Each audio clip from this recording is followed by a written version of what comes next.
Today, Frontline in eastern Ukraine reported this week that a Russian motorcycle reconnaissance team was rapidly incapacitated during a brief encounter with Ukrainian sniper units affiliated with the Azov brigade. While details remain limited and independently unverified, the incident has gained attention due to the unusual speed and precision of the engagement.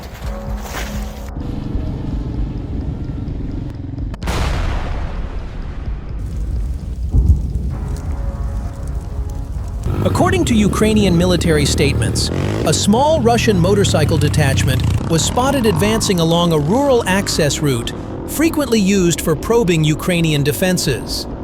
The reconnaissance group, typically deployed for swift observation runs, was reportedly unaware that a sniper team had established an elevated concealed position overlooking the area.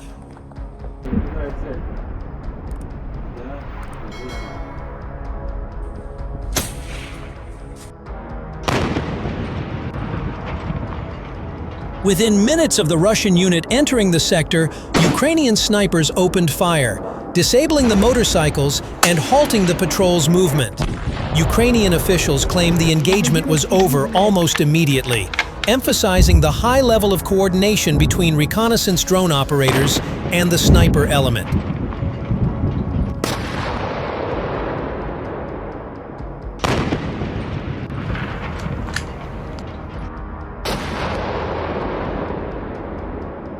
Both sides in the conflict have increasingly relied on small, highly mobile units for reconnaissance and rapid terrain assessments.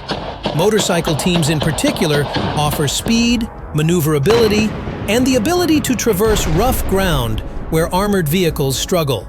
However, they are also vulnerable to precision fire, especially when operating in areas already surveyed by enemy drones.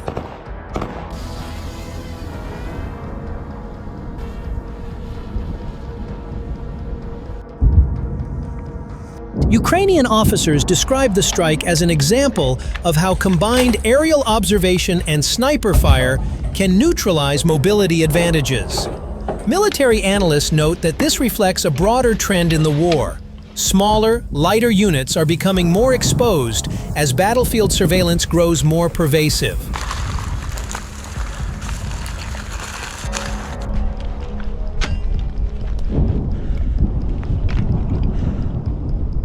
As with many reports from active combat zones, independent confirmation of the event is challenging.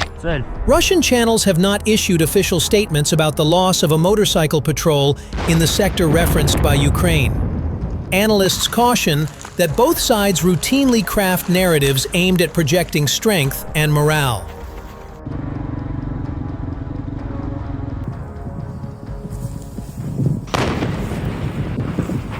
Speed no longer guarantees safety, and even the most agile units can be countered by precision-enabled defenders. The Ukrainian military has framed the event as evidence of the effectiveness of its sniper teams, while experts continue to monitor how each side adapts rapid movement tactics under increasingly sophisticated surveillance and targeting conditions.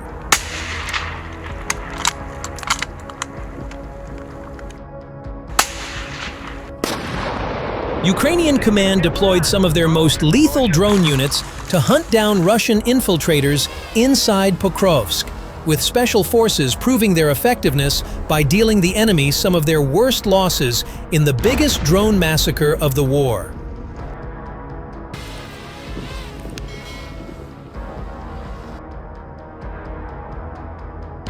Here, the Ukrainian command deployed some of their most lethal drone units to hunt down Russian infiltrators inside Pokrovsk. The special forces proved their effectiveness by dealing the enemy some of their worst losses in the biggest drone massacre of the war.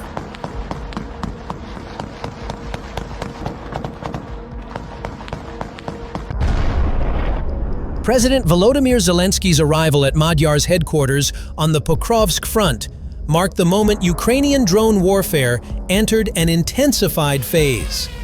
He came specifically to visit every major drone unit operating in this sector, from the 1st Azov Corps and the 25th Airborne to the 7th Rapid Response Rubizh and others. to ensure they had every tool needed to hunt down Russian forces.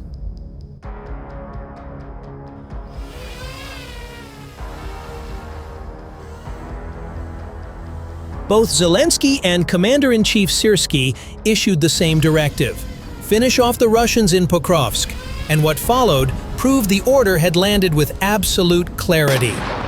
The 414th Brigade Birds of Magyar was deployed to counter Russian attempts to reinforce their forces inside Pokrovsk.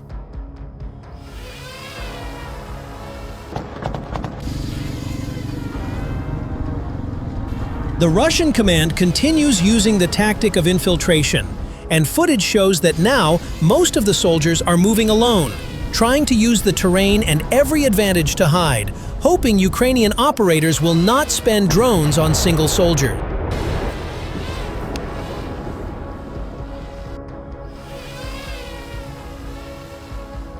Yet the images prove that the Ukrainian operators are following the order strictly, tracking and destroying even single soldiers, targeting them as many times as needed to be sure they are dead. The Birds of Magyar reported 8,005 Russian troops eliminated in October alone, proving how unstoppable their operators have become.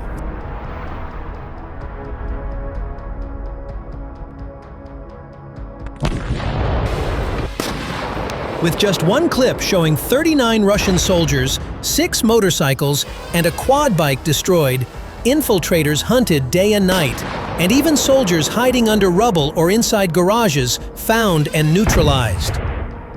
Magyar's fighters have turned the entire southern perimeter of Pokrovsk into a drone-dominated kill zone. Anything that moves is targeted, and anything that hides is found in the massacre.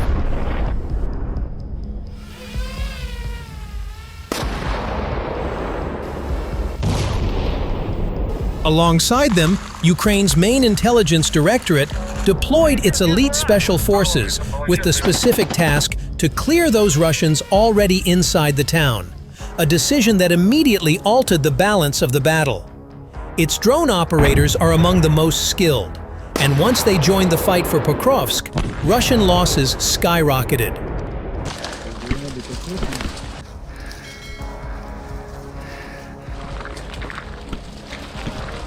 The Special Forces operators started using predominantly FPVs with fiber optics to overcome Russian electronic warfare and ensure the drones would work even in bad weather conditions. As a result, with the best drone pilots operating together in one sector, destruction became systemic.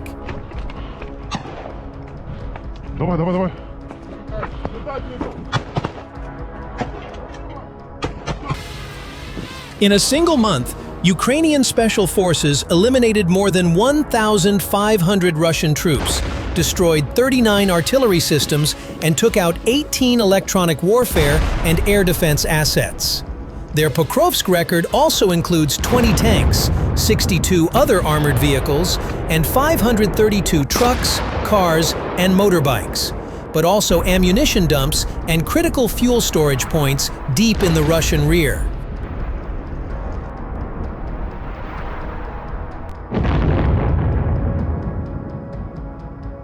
President Zelensky was so impressed by the results that he returned to the Pokrovsk direction to congratulate the troops personally.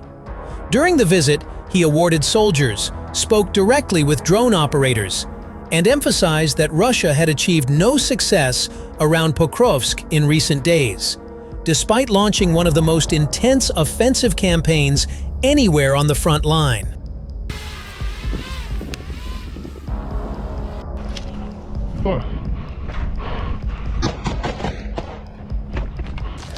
He stressed that 1/3 of all frontline clashes in Ukraine occur in Pokrovsk, and half of all Russian glide bombs are launched at the town. In early November, the Russians even attempted 100 assault actions in a single day in this sector, an extraordinary number surpassed only twice throughout all of 2025. This reflects Putin's desperation, as Pokrovsk is crucial for his goal of claiming the entire Donbass, and the Russian command is now throwing everything it has into the fight.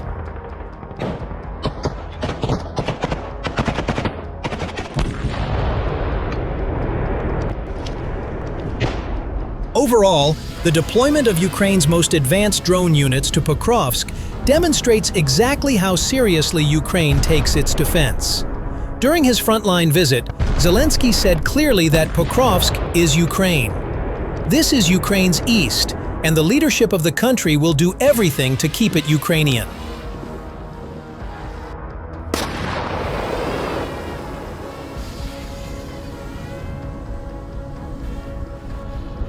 Russia may control 81% of Donetsk and nearly all of Luhansk, but taking the fortified towns in northern Donetsk will cost an enormous amount of manpower and equipment. The Pokrovsk-Mirnohrad agglomeration is now a fortress, defended not only by infantry, but by the most lethal coordinated drone network Ukraine has deployed since the start of the war, leading to the biggest drone massacre.